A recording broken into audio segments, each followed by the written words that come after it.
B. Collins. Peter B. Collins, News and Comment. It's Tuesday, May 9th, 2017. We start with a quick programming note. Your humble host will be here tomorrow. Then I'm going to take a week off. And podcast activity will resume right here on Wednesday, May 17th. Yesterday, Sally Yates, accompanied by the proven perjurer James Clapper, former director of National Intelligence, sallied up to Capitol Hill to appear before a subcommittee headed by Lindsey Graham looking into Trump-Russia. And Sally Yates was the under Attorney General, Deputy Attorney General. Those titles sometimes get a little confusing. And after the Trump administration took over, she was the acting Attorney General for the month of January, essentially. And she's the one who went to the White House with warnings about Mike Flynn.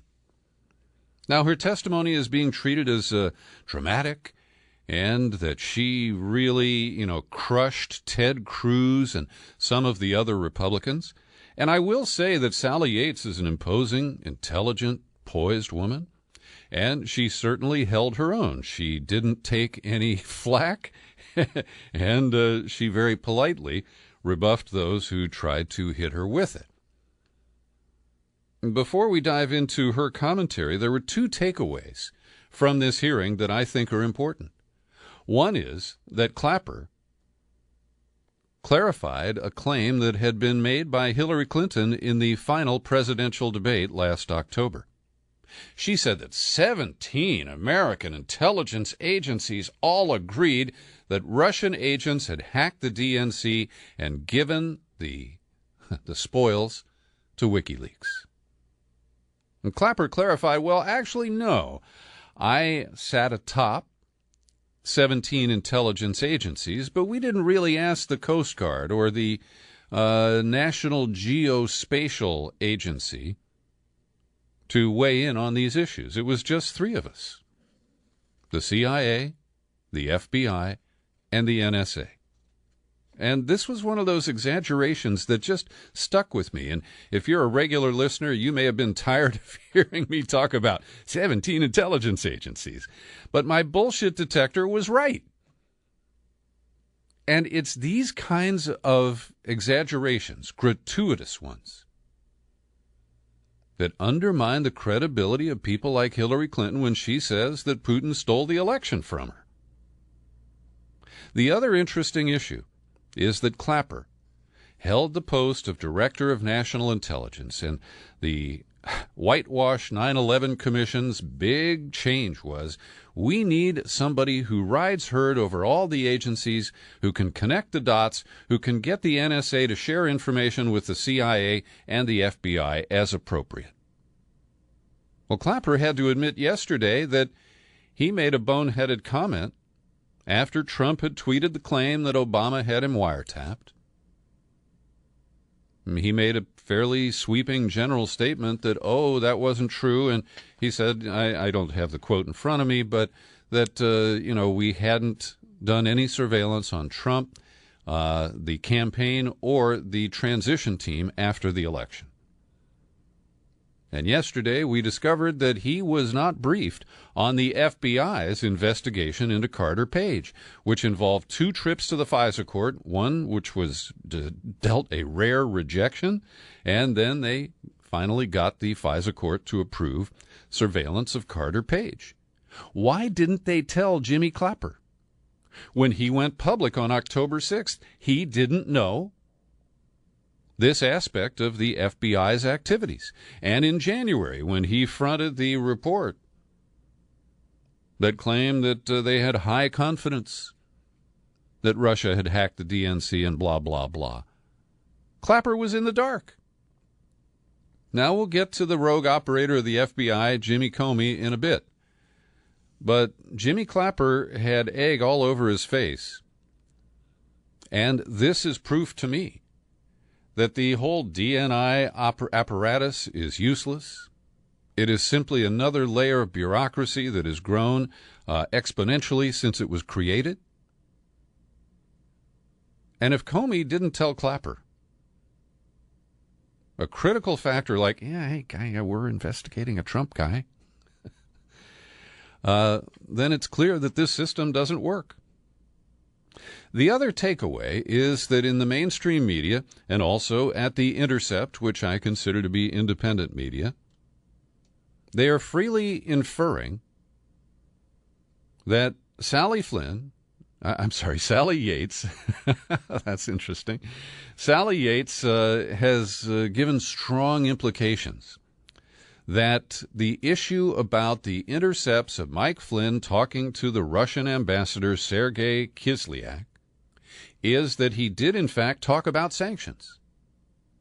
And as you know, Obama slapped sanctions on the Russians, and the initial thinking was that Team Trump was eager to lift them as soon as they could get away with it. So at The Intercept, the piece by, a young reporter, Matthias Schwartz, reads this way. In January, Pence went on a Sunday talk show and said that Flynn's conversations with Kislyak had nothing whatsoever to do with sanctions imposed by the outgoing Obama administration on the Russian government. Now it appears that Flynn and Kislyak did talk about sanctions. Now, that is based on an inference from this quote by Sally Yates. The vice president was unknowingly making false statements to the public. Now, I think that inference, unless they have more information from secret leaks and sources that they're not identifying, that does not have proper footing, in my opinion. It may be true. In fact, I would be surprised if it's not. But they have not proven it, and there is no public evidence. Every time Sally Yates was asked about the so-called underlying conduct, which she said is what really alarmed them about Flynn and the ability of Russians to blackmail him, she said, "Oh, Senator, I'm so sorry, but that is classified." And so we don't have any evidence to support what was said before the committee in the Senate yesterday. Here's a quote from Flynn. "The underlying conduct that General Flynn engaged in was problematic in and of itself." When senators asked what that conduct was, Yates declined to answer, saying that it was classified. Then we have the calculated and timely leak from two unnamed Obama officials that in the November 10th meeting with the president-elect, boy, it's hard to say that, Obama told Trump, Mike Flynn's toxic. You don't want to hire him. And was Obama using reverse psychology, expecting that Trump would ignore his advice? I don't know. But all of this just takes us in circles. And I want to point out that there is an alternate analysis. This is not alternate facts. But I do understand how Trump supporters and independent, truly objective observers, and we'll get to one of those in a moment, raise the question, isn't this just part of the effort to limit Trump's ability to ease the tensions with Russia? Isn't it a way of undermining him before he even got into office and to throw him curveballs in the early days? That is I think, rational interpretation of many of these asserted, I wanted to call them events, but these are really assertions and just this whole pattern of conspiracy theories that are being heavily stoked by Rachel Maddow and the team over there at MSDNC. And so the interactions with the Trump White House are problematic. There are many important questions that need to be examined. Trump is stonewalling. He tweeted yesterday after the sessions, and again, he should have no comment about this. He should not be involved at all. But he says, Director Clapper reiterated what everybody, including the fake media, already knows. There is no evidence, that's a quote, of collusion with Russia and Trump. Now, the comb-over guy is desperate to assert these things, but of course, saying that there's no evidence is actually true. None that has been presented in public. And we are left to twiddle our thumbs here and try to figure out who's telling the truth and who isn't. And now to the analysis of the New York Times. They talk about how the White House, after being warned by Sally Yates, took 18 days to sack Mike Flynn, and it happened only after the Washington Post published news of his false statements, and we don't know who leaked those, and Trump is legitimate in his efforts to find out actually where those leaks originated. And so, again, the inference is, this is from the New York Times, investigators knew that Mr. Flynn had, in fact, discussed sanctions with Ambassador Kislyak.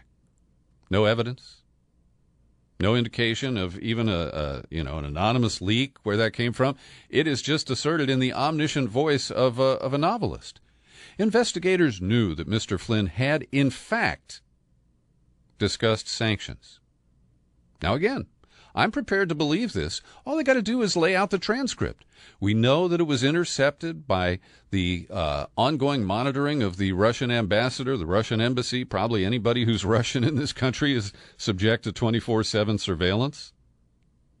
And the claim from Sally Yates that this made Mike Flynn subject to blackmail, it's possible. But give us a minute here.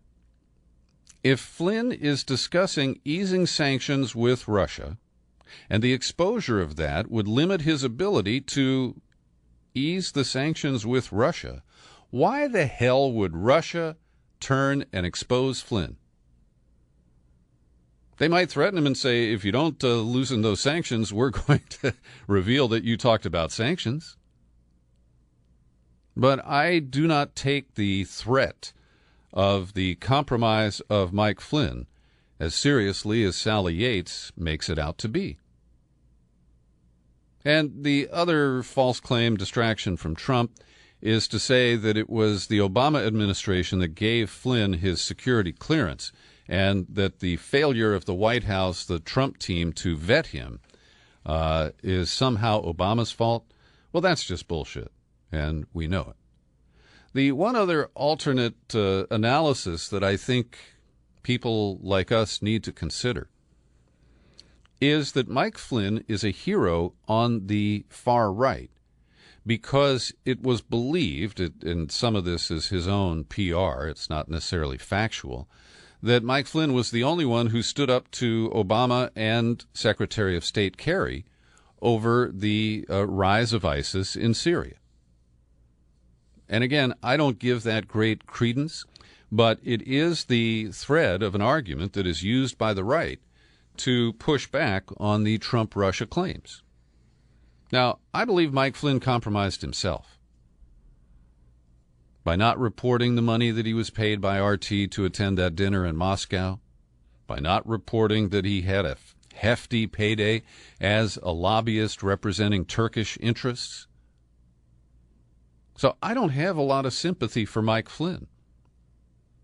But I do care about civil liberties and about even-handed application of the law.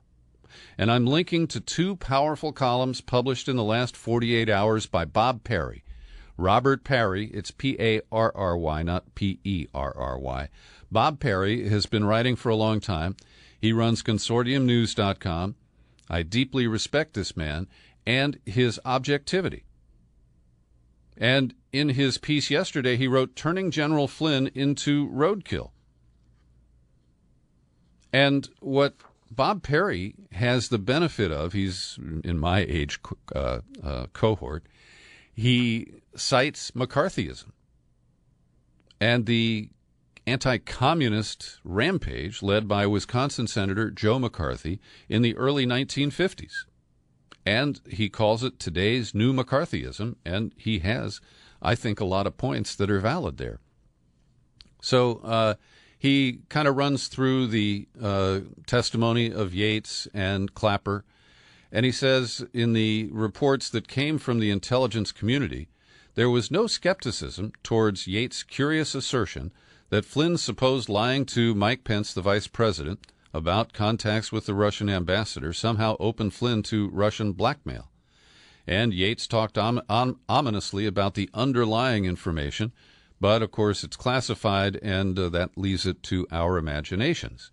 Despite the thinness of Yates' charges and the echoes of Senator Joe McCarthy with his secret lists of communists that he wouldn't release, the mainstream media has bestowed on Yates a hero status without any concern that she might be exaggerating the highly unlikely possibility that the Russians would have blackmailed Flynn.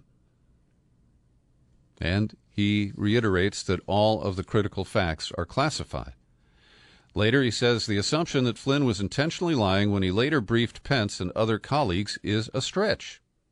Yates' own motives deserve examination. Her behavior has the look of a partisan prosecutor who likely would have been in line for a top job under President Clinton. Would that influence her eagerness to twist facts to destroy Flynn and hurt Flynn's boss? And is this kind of a rearguard action? The final people, the holdovers who take pot shots before they are dismissed? And Sally Yates was fired on January 30th for, I think, inappropriate reasons advanced by the Trump team. But Perry makes some very important points here. The American public has not had a chance to hear from Flynn or the other Trump advisors who've been portrayed as Russian agents based on innuendo, including the contents of the British intelligence officer's dossier about Trump, which was funded by unknown Clinton supporters. He says, Perry, we don't even know the evidence behind the allegations of Russian interference in the 2016 campaign. And he recaps the January 6th memo that I talked about a little bit earlier. He says if Russia had accessed Democratic emails and slipped them to WikiLeaks, Putin would have had to think that the National Security Agency, with its exceptional ability to track electronic communications around the world, might well have detected the maneuver and would have informed Clinton. And so Perry raises a bunch of important questions that are not even being given a moment's consideration in the rush to judgment here. And, of course, I find it odd that I'm here in a position challenging the liberal, progressive, democratic line, and I guess that makes me somehow an inadvertent supporter of Trump. The other piece that I'm linking to is also worth reading. It was published on the 7th of May, Robert Perry at Consortium News. It's entitled The McCarthyism of Russiagate, and I think it is an important contextual and historical look at how these tactics do mirror what we saw from Joe McCarthy in the 1950s. Now to James Comey over at the FBI. Last week he was up on Capitol Hill, and he was answering questions in a kind of screechy voice with a lot of defensive attitude. And the FBI is now going to clarify some of his testimony because some of what he said wasn't true. He said that during the FBI's investigation of Hillary's use of the private email server, agents uncovered evidence that Huma Abedin had forwarded hundreds and thousands of emails, some of which contain classified information, to her discredited husband, Anthony Weiner.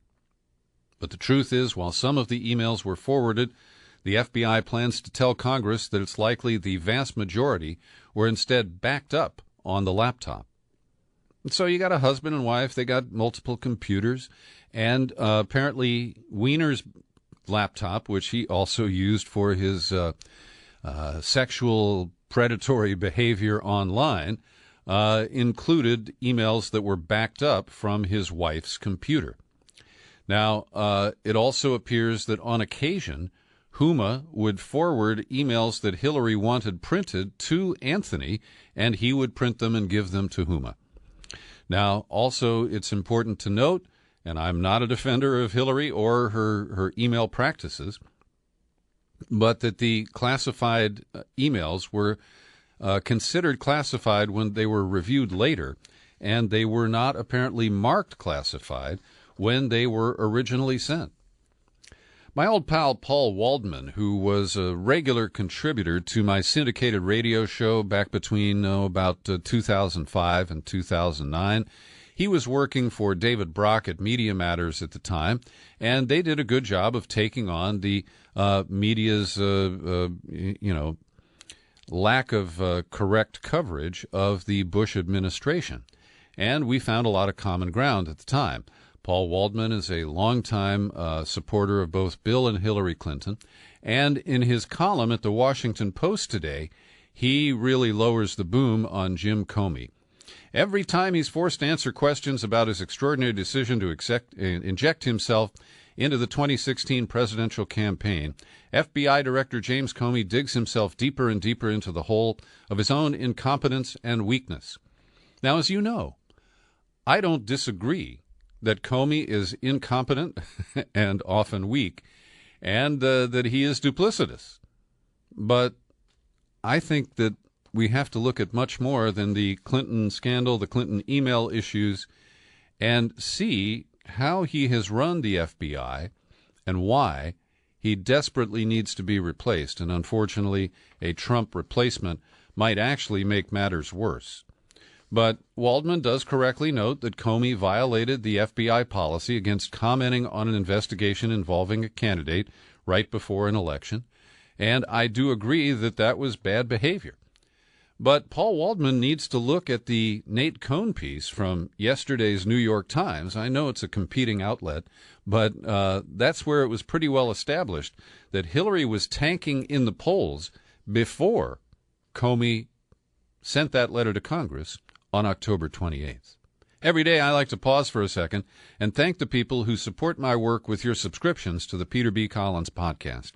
And I printed out a new list from PayPal, recent receipts, and I am shocked because Faith Peoples is at it again. She has taken out a new subscription in addition to the annual subscription that she recently took out, which replaced a couple of smaller subscriptions. So, Faith, your support, loyalty, and dedication is really touching to me. Also, I'm grateful to Jim Garrison, Andy Krieger, and Sandra Fish. They're all monthly subscribers to the Peter B. Collins podcast. I invite you to join them. In fact, I'm demanding it. I'm being pushier today. I need some new subscribers to keep this whole machinery operating. So come on over to peterbcollins.com, click on Become a Subscriber, pull it down. It takes you to the sign-up page. We're almost successful now in displaying Tom Frank's Listen Liberal book. It's the newest bonus book for new annual subscribers with a mailing address in the continental U.S. So your options are right there, and I hope you'll take the opportunity to support the Peter B. Collins podcast. One more item about James Comey and surveillance. Sunday's New York Times featured a story written by Charlie Savage. And Charlie's a good reporter. He covers Guantanamo and national security issues for the Times, and I generally respect him. But he is captive to the Beltway mentality, and part of that relates to the effort 2 years ago to pass the USA Freedom Act. And this was the way of correcting the extremes of surveillance and restoring parts of the Fourth Amendment in this country. And I considered it to be a pretty empty exercise because after the bill was rewritten by the FBI, passed the House, then it went to the Senate where it suffered further revisions, including a removal of a warrant requirement for surveillance of an American in the United States. I declared that it was really pretty meaningless. And the ultimate analysis of that came from former NSA and CIA Director Mike Hayden. He laughed about the USA Freedom Act and said, if you'd told me that I'm only going to lose a little 702 program, I wouldn't have been so worried when all of this started. So there is quietly an effort on Capitol Hill. John Conyers of Michigan, who's about 120 now, he is still fighting for the Bill of Rights. And there's a bipartisan coalition of privacy-minded lawmakers starting to circulate draft legislation because the FISA Reform Act the FISA Amendments Act will expire at the end of this year. It has to be renewed. And they are hoping to modify some of these rules to restore parts of our Fourth Amendment rights. So I mentioned the warrant requirement. It was part of the House version of the bill, but it got X'd out. And what they're currently discussing, I've got about 4 items here. The idea of restricting law enforcement from using information obtained or derived from warrantless surveillance, except when investigating the most serious crimes. Reducing to 3 years from 5 years the time the government can retain raw or unprocessed messages collected without a warrant. Now that rule change came out of the Obama White House with very little discussion, and I railed about it over and over again. Before the Obama team looked at it, the retention period for the warrantless collected data was 6 months. They extended it to 5 years. And now we're supposed to be happy because they're going to roll it back to 3 years? This is the kind of bullshit that goes on and that people who don't pay attention or don't follow the history are oblivious to. But that's one reason why I don't follow sports, because I have hard drive space for things like this. They are also discussing a change that the FISA court recently made to the program, ending so-called about collection of emails from internet network switches that talk about a foreigner being spied on but are not to or from that target. Well, that's a pretty minor clarification. And the final item here, require disclosures from the government that are more complete, including forcing the FBI to say how often its agents query Americans' information in national security cases. And another way that the Obama administration opened up some real problems was that they relaxed the regulations, and now an FBI agent can look at almost any raw intercept collected by the NSA. Obama did a lot of damage, and there are a lot of people who either don't care or just love him and can't accept parts of his legacy. Yesterday, the first appeals court hearing for Trump's travel royal decree, the Muslim ban 2.0. Well, it's unusual because in Richmond, Virginia, they held a panel of the entire circuit court, the appeals court, except for one guy who recused himself and another judge who we don't know why she declined to participate. But instead of having a 3-judge panel that could then, a decision could then be appealed to the full or en banc panel, they decided to start off en banc, and that is unusual. So Trump's acting Solicitor General, Jeffrey Wall, had to try to bat down all of the things that Trump said both before and after he was elected about banning Muslims, about finding a way to write an executive order that would ban Muslims without saying that they're banning Muslims. And most of the judges on this bench were appointed by Democrats, so it is not surprising that many of them challenged the government and the president's position. So I think this is going to be an interesting process. This is not the Ninth Circuit, so he can't blame San Francisco. And in fact, the Ninth Circuit has appointed a 3-judge panel. All members sit in Seattle, and they will hear the appeal of the Hawaiian judge's case from May 15th, the order that he issued putting Trump's travel ban on hold. The 45 has approved a plan to provide Syrian Kurds with heavier weapons so that they can participate in the battle to retake Raqqa from the Islamic State. This is a departure. Obama was unwilling to offend the Turkish leader Erdogan, who uses the war against the Islamic State to fight the Kurds inside Turkey. And I actually think that this is the right decision on Trump's part, not being held hostage to the Turkish dictator. He's an elected dictator, right? Meanwhile, in South Korea, Moon Jae-in, who I mentioned yesterday, a human rights lawyer who favors dialogue with North Korea, has been declared the winner in the South Korean presidential election. It's interesting, he's 64 years old. He is the son of North Korean refugees. So he has more of a stake, perhaps, than many other South Koreans in trying to avoid a military conflict with Kim Jong-un. And I think that this could change the tenor if he is really not big-footed by Trump and other outsiders. So we'll watch that carefully.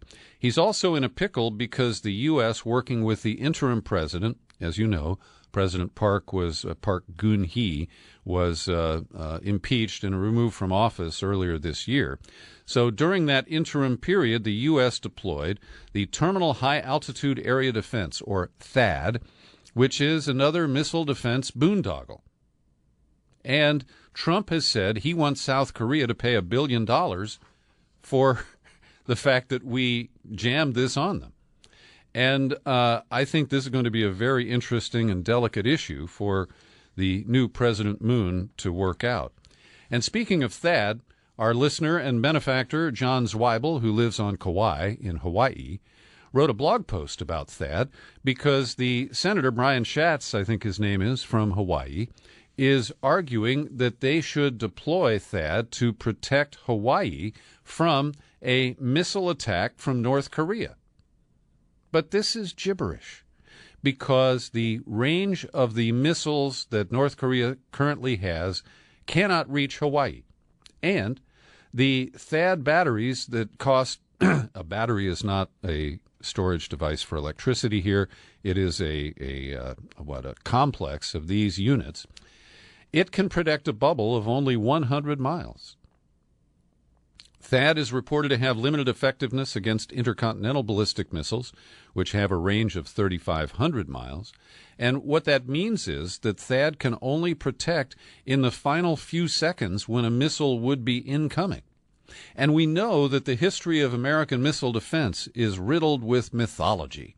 We've spent hundreds of billions of dollars on these systems, and the only times they work are when we rig the tests. Israel also pretends that its Iron Dome and Patriot missiles protect it, when in fact, Professor Ted Postel, MIT Emeritus, is my source, that the effectiveness of these missile defense systems is below 10%, and in most cases they are promoted as being much more highly effective. Well, we've got the Republican death panel. In the United States Senate, Mitch McConnell has appointed 13 guys. No women. Not the black Senator Tim Scott, who has a background in the insurance industry. No, the people who will put Obamacare to sleep and write whatever the bad replacement will be. It's all white guys. And it includes Ted Cruz and Mike Lee, the arch-conservative Tea Party guys. So this is going to be quite a work of art. And let's run down for you who's on the Republican panel.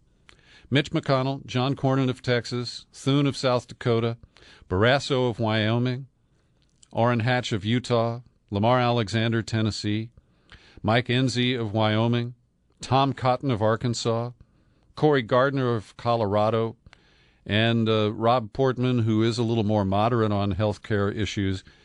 He's from Ohio, and Pat Toomey of Pennsylvania.